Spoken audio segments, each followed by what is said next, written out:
morning. This is on State of Florida versus Jamel Demmons. Present is Mr. Demmons. Mr. Demmons, can you hear us?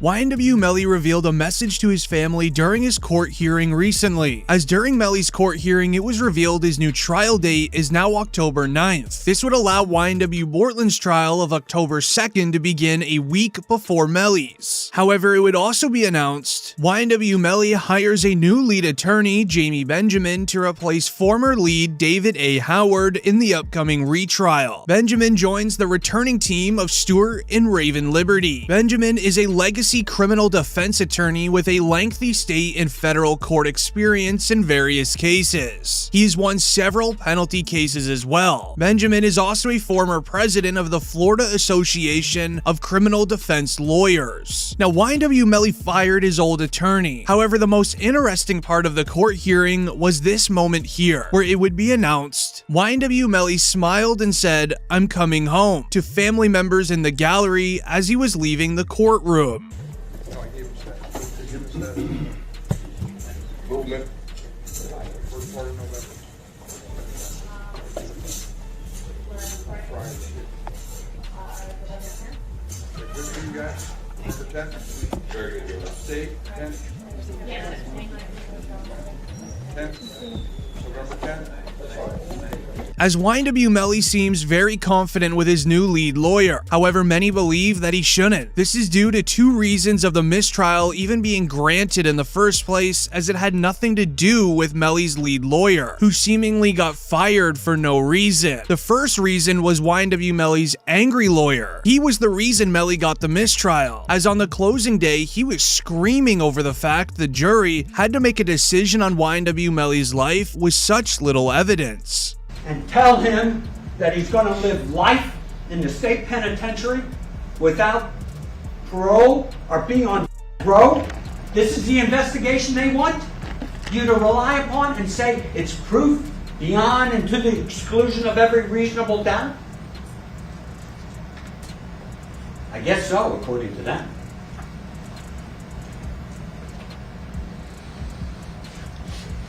As wy1su Melly's lawyer would continue on being mad inside of the courtroom, as his next argument is the original crime was a quote drive-by on the police records. Yet the police never even looked at the surrounding stores that had surveillance cameras on the outside, where they could see visibly the roads that were leading to the place of the crime. They could have checked all of the license plates from vehicles that were driving in that area in order to investigate them for a potential drive-by, but they didn't. That he doesn't go to the on Miramar Parkway to check their surveillance tape. He doesn't go to Applebee's to check their surveillance tape. He doesn't go to Polo Tropical or the gas station or the bank on Miramar Parkway to check their surveillance tapes. When the car's on 184th Avenue, he doesn't go to the fire station to check their tapes, surveillance tapes. Doesn't go back to the two elementary schools, Sunset Lakes and West Broward Elementary, to check their surveillance tape, because he knows it all. He knows it. How do you know it if you don't check? Which is a very fair point and is likely what led to the mistrial, as well as David A. Howard getting fired by wy1su Melly, as the angry lawyer is seeming to do a lot more work. However, alongside the angry lawyer, the amazing testimony from wy1su Melly's 6th grade best friend revealed wy1su Melly wasn't even at the crime scene. Are you 100% sure that Melly got into the red Mitsubishi to go home? Yes. Are you 100% sure that this young man learned of his friends at the exact same time you learned of it? Yes. And that was at the house? Yes. Are you 100% sure that when people were getting on the phone, that this young man was looking for his phone to call people? Yes.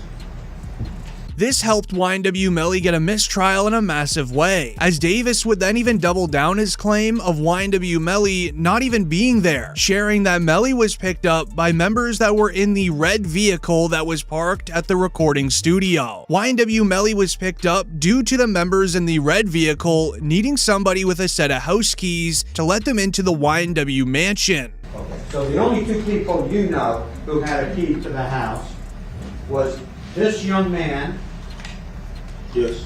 and Cortland Henry. Yes. Did you see this young man unlock the door of the house? Yes. Who was the last person to get out of the red Mitsubishi to go inside the house? Trayvon, he was in the cot still asleep. Did you see where Melly went? To his room. And where was his bedroom? When you first walked in the house, it came message right down the left. Okay. This is a 1 or 2 story house. 2. As Davis then claims that he watched wy1su Melly walk to the front door, open the door, and then walk straight to his bedroom to go to sleep. Then while sleeping for roughly an hour or two, members in the wy1su house would begin screaming, yelling for everyone to wake up as they were learning what happened to Sack Chaser and Juvie. Did there come a time in the early morning hours that you were woken up and heard some distressing news? Yes. What did you hear? The second Julie was When you heard that, did you see Melly in the house? Yes. Did you see Melly how he was dressed in the house? Yes. What was he wearing? Shorts and a t-shirt, I think. As Davis would reveal that he saw wy1su Melly walk out of his bedroom wearing a t-shirt and shorts when learning about the quote drive-by alongside Davis himself at that moment. This gives wy1su Melly an alibi. However, the second reason for the mistrial is concerning for wy1su Melly's upcoming trial. This is due to report sharing. According to a juror who served in the wy1su Melly trial, claims a majority of the jurors wanted to convict him. However, one woman that was on the jury was determined to find wy1su Melly not guilty, and then she convinced 2 others to say he wasn't guilty too. Quote, his mom is lying. It was 9-3 for guilty, not the other way around. Now this is a response to wy1su Melly's mother, Jamie King, as somebody that was on the wy1su Melly trial wanted to do an anonymous interview afterwards to prove wy1su Melly's mother wrong. As after the mistrial was granted, Melly's mother posted to Snapchat, 9 not guilty, 3 guilty. It was a mistrial. My son will be home. Now, however, it gets much deeper than this, as the juror that was causing the issues knew allegedly from the beginning she was not going to change her mind at all about wy1su Melly being guilty or not. Now, this is from Local 10 News right out of Fort Lauderdale. And they said most jurors wanted to convict Melly of 2 counts of the Broward County, the former juror has said. Now, this juror is speaking on the condition of anonymity, which means that they're not going to disclose their identity.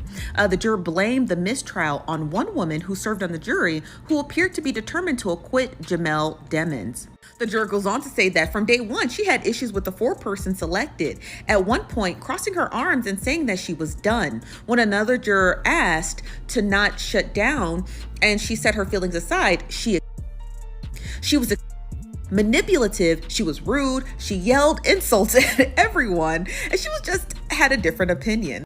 The juror stated that she was there just to cause chaos. Sources claim this one juror wanted to be a quote hero, possibly wanting fame or financial gain to be the one to save wy1su Melly in this case. The original votes against wy1su Melly was 11-1 for being guilty, with the one juror that wanted to be a hero voting not guilty all alone. She would then be doing something very unexpected to try to bring more jurors to the not guilty side. On the last day of deliberation, the former juror said that while it appeared that there was 11-1 to convict Demmons, with the woman pulled 2 jurors aside and spoke to them for a few minutes and convinced them to come to her side.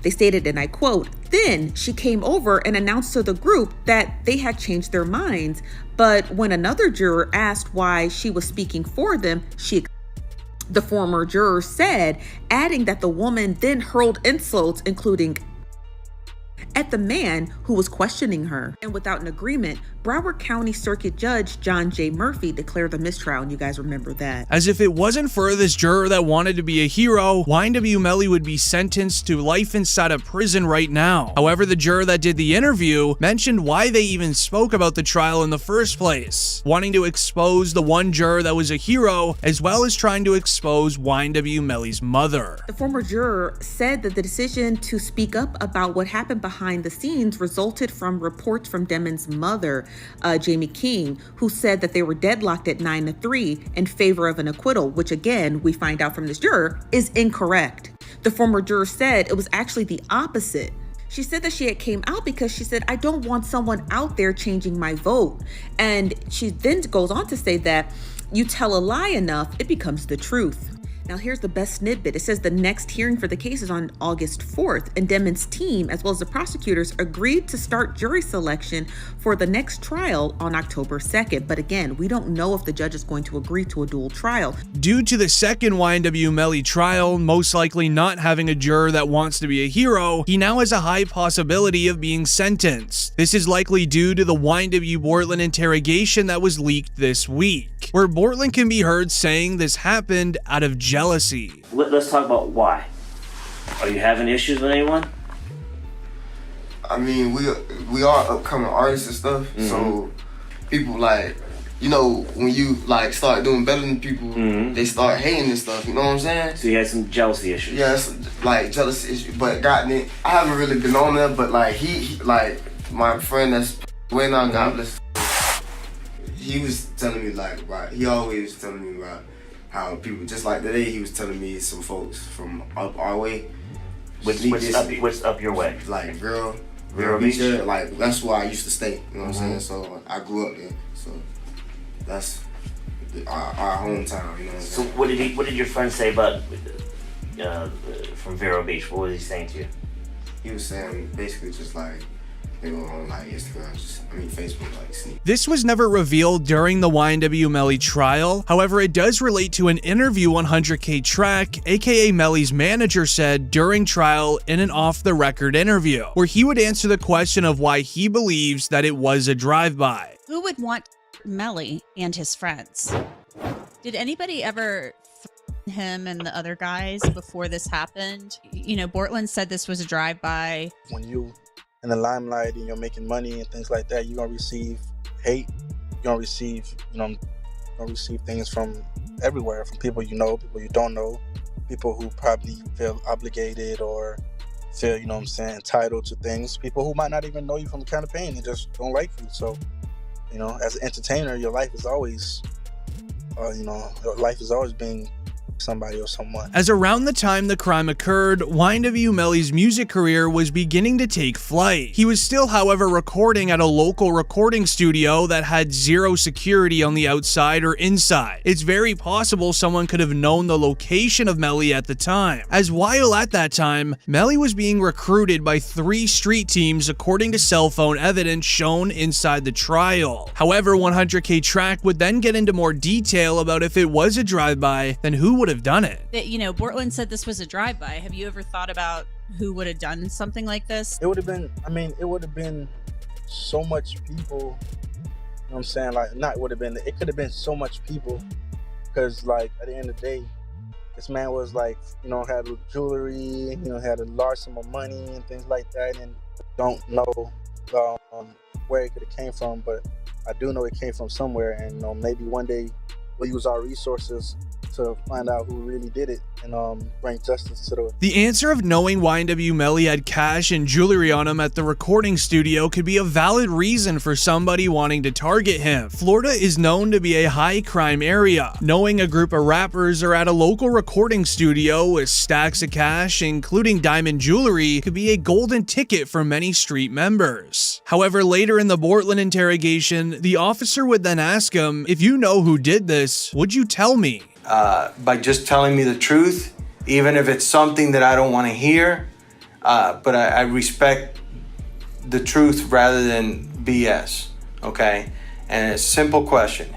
If you knew who did this, okay? You may or may not know. If you knew who did this, would you tell me? It's either a yes or no question. Answer. Honestly. Yeah, honestly. The truth. You wouldn't? Because I wouldn't want to be a part of that. I wouldn't want to be. Where wy1su Bortland does not give a firm yes or no answer using his voice. Instead, he shakes his head side to side, referencing no. This is because if it was wy1su Melly who did this crime, Bortland would obviously know that. So saying no to the officer to his question could have caused his voice to come out at a different volume than what he's been using during the entire interrogation, and that would be due to him lying. This would then be an obvious indicator to the police that Bortland knows a lot more than what he's sharing, as the officer would then want more details of the in-the-moment actions made by wy1su Bortland. How was he driving? Did he crash? Did he see license plates or faces, etc.? And I'm driving, ducking for my life, trying to make sure I don't get hit. And you telling me, you telling me about some shit. I don't know. You know what I'm saying? I'm trying to make sure I don't get hit. I'm driving. I'm trying to make sure I don't get hit. You know what I'm saying?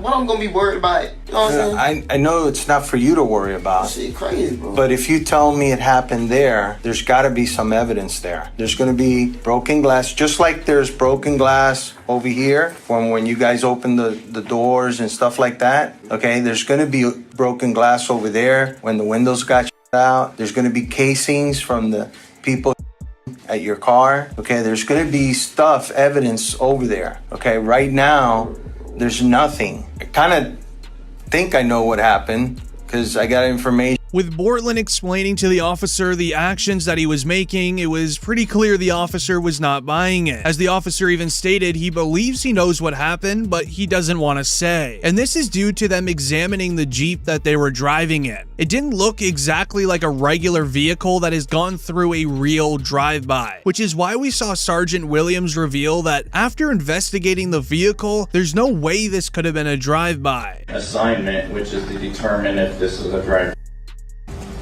And my determination was that this is not a drive-by, and it's based upon this picture here, which is a very good picture to describe it.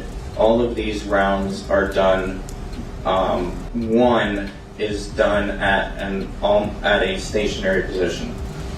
The at a stationary position when all but one of these rounds are going in.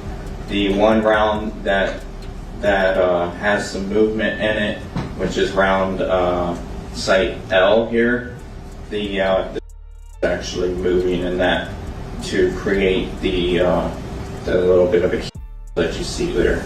Okay, a lot of information in that answer, so let's break it down a little bit. You mentioned so I'm gonna zoom in on site F. As he took note of every single hole that was inside of the vehicle, and then he used what is known as the stick method to find out how the holes were created, including the direction of where it could have came from, including the angle from wy1su Melly's seat.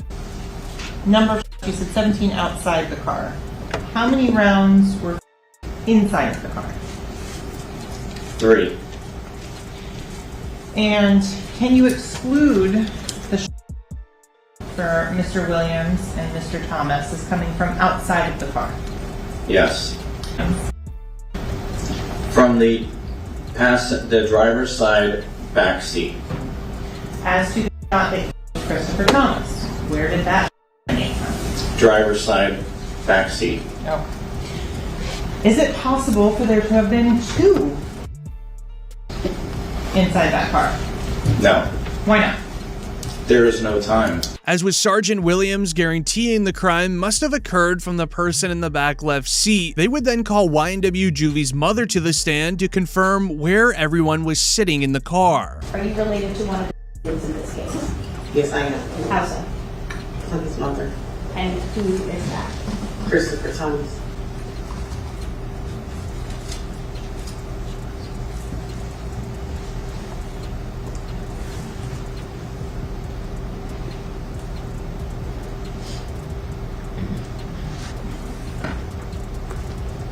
Positive 21915.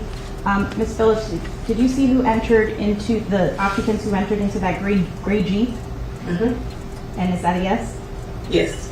Do you recognize where your son entered that gray Jeep? Yes. Which seat, if you can identify for the jury? He got in the back seat on the right hand side. Did you recognize the individual that got into the back seat on the left side, the rear driver's side? Yes. And who was that individual? Jamel. And Jamel, is that the defendant, Jamel Demons? Yes, ma'am. With the jury hearing the crime must have happened from somebody inside of the car, alongside Juvie's mother revealing where everyone was seated, we would then see wy1su Juvie's father do an off-the-record interview, where he would reveal he believed Melly was guilty ever since the beginning. From the day one, I believe that Melly was responsible for my son on October 26th when I first heard the story, because his explanation when I finally talked to him in Cortland on a FaceTime, their response and how they was reacting, they showed no remorse. They didn't act like they was grieving, like they lost a best friend or nothing. They was, in my opinion, they was in the best spirits. They wasn't reacting to, they act like they didn't have to take a loss at all. That's how I took it. And then when I was talking to them, I still had in the back of my mind that something's not right.